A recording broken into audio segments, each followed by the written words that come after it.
Magmemeryenda nga pala tayo ngayong araw at pansit canton nga yung napili kong meryendahin. Pero syempre, lalagyan natin ng walang kamatayang petsa. Nagutom nga ako at pansit canton lang yung choice ko. O tapos, meron sobrang petsa na naman sa basket. O syempre, isasama na ulit natin. At dahil nga piyesta na Sitio Dungan, na-invite nga tayo. Ganito lang naman kasi yung piyesta dito. Balang piyesta ng marami. May parada nga din pala dito at kasama nga yung mga pamangkin ko, diba? Hindi nga lang isa, hindi dalawa, kundi 3 bahay nga pala kinainan namin, o diba? Karakaldang karakal. Napakadami nga ang handa, may tidtad, menudo, mixed seafoods, chicharon, tsaka Shanghai. At hindi nagpakabog yung pinsan kong isa, may sisig, tsaka hipon rin.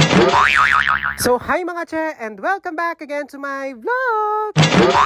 Tapos na kami magtanghalian at heto, merienda naman nga ang gagawin ng first song. Una ko nga palang ginawa, sinalang ko nga pala yung noodles ng pansit canton. Hindi tayo papayag na pansit canton lang, kailangan may gulay. Dahil yung natira ko nga ang pechay, sinasama ko na naman dito. Magiging pechay series na nga pala tong vlog ko, pinapaalam ko na sa inyo.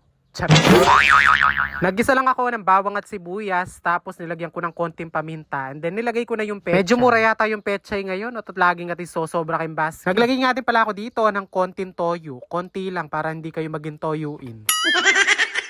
At pagkatapos, nilagay ko na din yung mga noodles na niluto ko kanina. Kaya konting toyo lang yung nilagay ko kasi nga may seasoning pa nga yung pansit canton at baka umalat. Medyo half cook lang pala yung ginawa kong luto sa noodles kasi nga isasalang ko pa siya dito. Hinalo-halo ko lang hanggang mag-mix nga yung gulay tsaka yung canton. O ayan, luto na. Tara mga. Sabyan mo waring pansit canton niya ini. May ginang pansit gisado.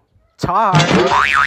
Fast forward, bandang hapon, bumiyahe nga pala kami papunta na Sitio Dungan dahil nga fiesta ngayon dito. May munting parada nga pala ng mga chikiting at tignan nyo naman ang kukyut ng mga float nila. Nasali nga pala dyan yung mga pamangkin ko. Ay Diyos ko, kahilig na.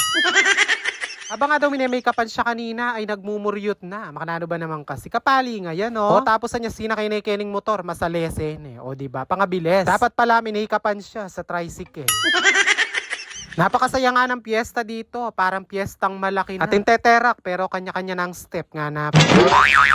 At syempre hindi mawawala yung mga danceries na simbahan, o diba? Pangalaguda sa sulod, sabi-sabi naman mo. Napagod nga yung atsinyo kakapanood, kaya syempre makikikain na tayo. Unang bahay nga na kinainan namin, dito nga sa kamag-anak ko. Hay ba, masali yata yung handa, digso na kami yalang disan. Unang bahay pa lang, meron ng hipon, menudo, asado, tsaka tidtad. At hindi mawawala, chicharon ng posyang. Ganyan nga ako kalakas sa pinsan ko, o diba, freshly cooked yung chicharon ng posyang. Sabi ko nga dito sa pamangkin ko, dapat na kami kiyabew, yan tuloy, may ranop ka. Kapag nakikipamiesta nga tayo, dapat konti-konti lang, lalo na kung marami tayong pupuntahang bahay. Yati kutlo niya hipan, puro lapan chicharon din kinwa na.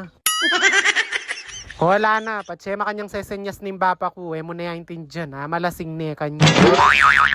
Balik kumain lang din kami na mabilisan at ito nung palabas na nga kami, Diyos ko, napatagay pa nga. Marami nga din bisita, yung pinsan ko na to, nuko, digso na kami Elinwan. Ba't ang bagal-bagal mo? Dito nga merong mixed seafood, asado, syempre hindi mawawala yung menudo. Tapos meron ding hubi alaya. Ay, sisiw pala na kulay ubi. Meron nga din pala dito chicharon tsaka Shanghai, o diba? Bayula naman luto. Rigo, kung hindi pa ako nagpipigil ng kinakain ko niyan, baka lahat tinikmang ko na. Tapos sining kasiping ko, mga neman, gule-gule. Tantuto. Pero yung tuto, pipilian niya kanya ng mansanas. Diyos ko. Pagkatapos nga namin kumain, lumabas nga kami. Tapos heto, meron nga pa fireworks display.